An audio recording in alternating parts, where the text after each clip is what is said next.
Assalamualaikum warahmatullahi wabarakatuh. Saya Melanie Junior, perwakilan dari kelompok 8, ingin mempresentasikan hasil diskusi kami tentang aktiva tetap berwujud. Sebelum saya mulai presentasi, izinkan saya memperkenalkan anggota kelompok saya terlebih dahulu. Yang pertama ada Vina Sayuri, kemudian ada Monica Triwayuningsi, dan saya sendiri, Melanie Junior. Baik, selanjutnya saya di sini akan menjelaskan tentang aktiva tetap atau biasa disebut aset, merupakan harta yang menjadi sumber ekonomi perusahaan yang digunakan untuk kegiatan operasional perusahaan menurut standar akuntansi keuangan dalam kerangka dasar penyusunan atau penyajian laporan keuangan. Selanjutnya ada aktiva tetap berwujud. Aktiva tetap berwujud atau tangible assets adalah aktiva berwujud yang berumur panjang atau lebih dari 1 tahun periode akuntansi yang sifatnya permanen, yang digunakan dalam operasi perusahaan dan dibeli bukan untuk dijual lagi dalam operasi normal perusahaan. Selanjutnya ada jenis aktiva tetap. Yang pertama aktiva tetap yang umur atau masa penggunaannya tidak terbatas. Kedua ada aktiva tetap yang umur atau masa penggunaannya terbatas dan dapat diganti dengan aktiva sejenis apabila masa penggunaannya telah berakhir. Yang terakhir ada aktiva tetap yang umur atau penggunaannya terbatas dan tidak dapat diganti dengan aktiva sejenis apabila masa penggunaannya telah habis. Selanjutnya ada karakteristik aktiva tetap. Yang pertama, usia manfaatnya lebih dari 1 tahun, kemudian diperoleh dan digunakan untuk operasi perusahaan, bersifat permanen dan tidak dimaksudkan untuk diperjualbelikan. Selanjutnya ada pengeluaran modal dan pendapatan. Yang pertama ada capital expenditure, merupakan biaya yang dikeluarkan untuk memperoleh aset tetap, menambah kapasitas output aktiva tetap, menambah tingkat keefisienan aktiva tetap, juga memperpanjang umur ekonomis suatu aktiva tetap atau manfaat ekonomisnya lebih dari 1 tahun buku. Kedua ada revenue expenditure, atau pengeluaran pendapatan adalah pengeluaran atau biaya-biaya yang hanya memberikan manfaat ekonomis pada saat periode berjalan terjadinya pengeluaran. Berikut akan dibacakan oleh rekan saya, Vina Sayuri. Untuk slide selanjutnya akan dibahas oleh saya, Vina Sayuri, mengenai penilaian aktiva tetap berwujud. Nah, menurut PSAK nomor 16 menyatakan suatu benda berwujud yang memenuhi kualifikasi untuk diakui sebagai suatu aktiva dan dikelompokkan sebagai aktiva tetap pada awalnya harus diukur berdasarkan biaya perolehan. Aset tetap dinyatakan sebesar nilai buku yaitu harga perolehan dikurangi dengan akumulasi penyusutan.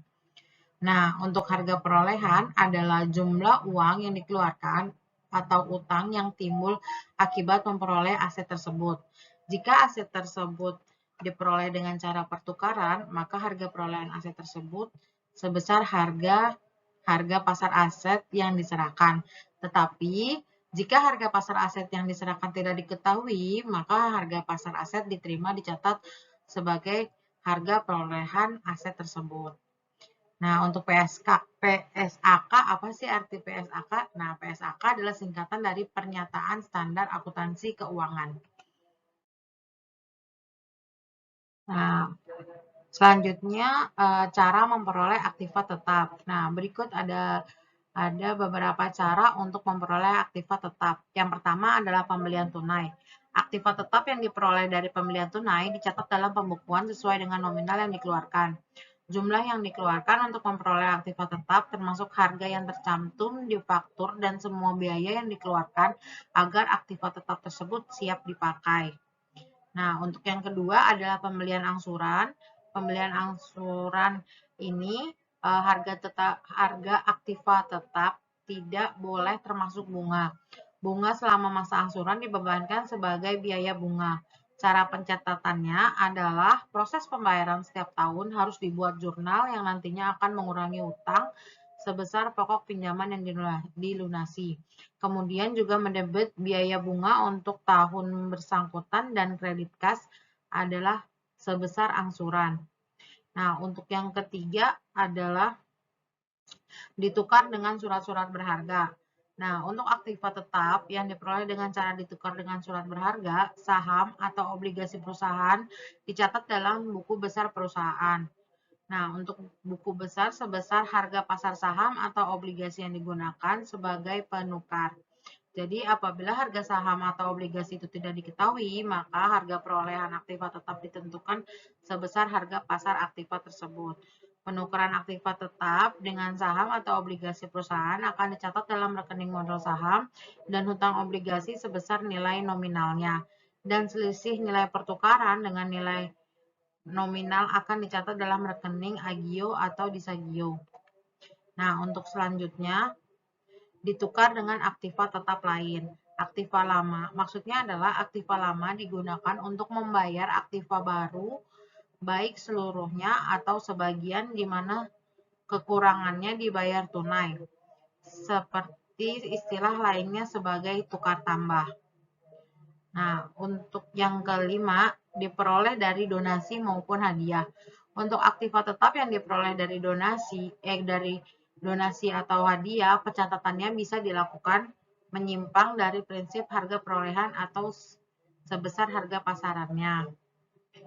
Nah, untuk yang keenam adalah aktiva yang dibuat sendiri.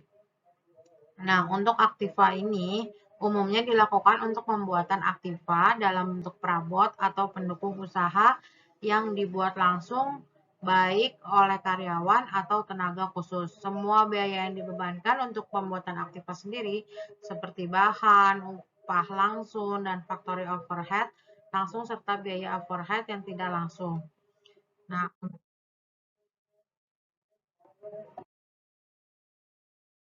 Nah, berikut adalah contoh harga perolehan aktiva tetap pembelian angsuran.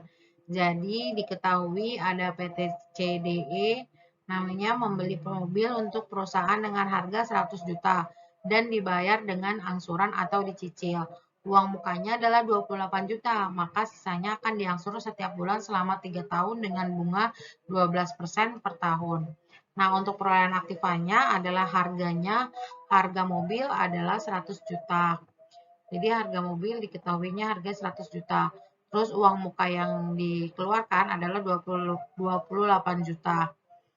Nah, untuk hutangnya adalah 100 dikurangin 28 juta adalah 72 juta. Nah, untuk pencatatan aset mobil adalah debit rekening mobil,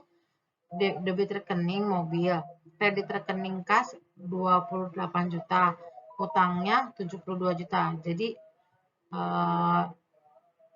rekening masuk itu ada sebuah mobil, terus kredit rekening kas keluar 28 juta karena untuk membayar uang muka.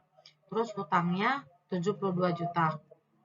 Nah, untuk catatan angsurannya adalah debit rekening hutang 2 juta, biaya bunga 720.000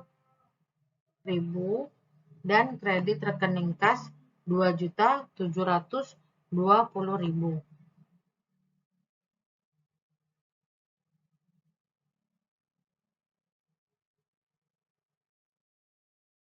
Nah, selanjutnya saya akan membahas mengenai tata cara pemberhentian aktiva tetap. Yang pertama itu dijual. Jadi aset tetap yang telah habis masa penggunaannya akan dijual. Selisih antara hasil penjualan dengan harga bukunya dicatat sebagai laba atau rugi penjualan aset tetap. Nah, yang kedua adalah diberhentikannya dari penggunaan tetapi tidak dilepas. Nah, dalam hal ini, akumulasi penyusutan aset tetap yang bersangkutan harus dikeluarkan dari catatan pembukuan dengan mendebit akun akumulasi penyusutan dan kredit akun aset tetap yang bersangkutan. Jika aset tetap yang bersangkutan masih mempunyai hak harga buku, diinformasikan dalam neraca sebagai aset lain-lain. Nah, yang ketiga adalah disingkirkan. Harga perolehan dan akumulasi penyusutan aset yang bersangkutan harus dihilangkan dari catatan pembukuan.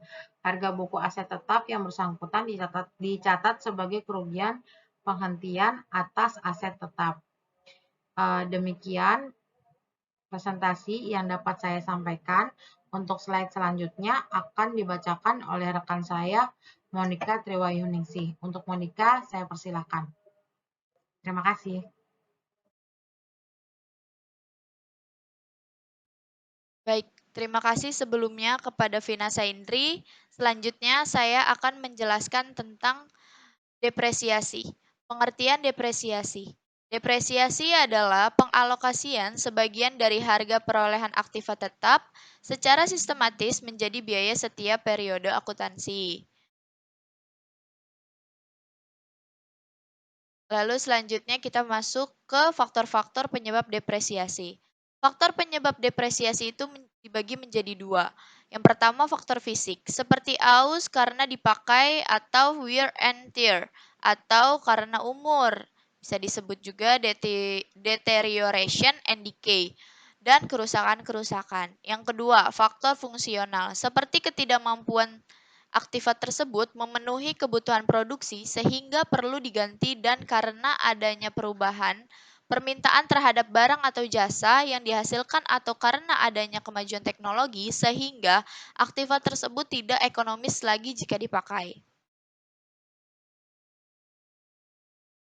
Kemudian selanjutnya kita masuk ke faktor-faktor dalam menentukan depresiasi. Faktor-faktor dalam menentukan depresiasi itu dibagi menjadi 3. Yang pertama ada harga perolehan atau biasa disebut cost, yaitu uang yang dikeluarkan atau utang yang timbul dan biaya-biaya lain yang terjadi dalam memperoleh suatu aktiva dan menempatkannya agar dapat digunakan. Yang kedua, nilai sisa atau biasa disebut residu. Nilai sisa aktiva tetap yang didepresiasi adalah jumlah yang diterima apabila aktiva itu dijual, ditukarkan atau cara-cara lain ketika aktiva tersebut sudah tidak dapat digunakan lagi, dikurangi dengan biaya-biaya yang terjadi pada saat menjual atau menukarnya. Yang ketiga, taksiran umur kegunaan. Biasanya dinyatakan dalam satuan periode waktu, satuan hasil produksi, atau satuan jam kerja. Dan selanjutnya masuk ke metode perhitungan depresiasi. Nah, metodenya itu ada 3. Yang pertama, metode garis lurus atau straight line method. Rumusnya, harga perolehan dikurangi nilai sisa dibagi taksiran umum. Yang kedua, beban jam jasa atau bisa disebut service hour method. Beban depresiasi dihitung dengan dasar satuan jam jasa. Rumusnya, harga perolehan dikurangi nilai sisa dibagi taksiran jam jasa. Yang ketiga, metode hasil produksi atau productive out method.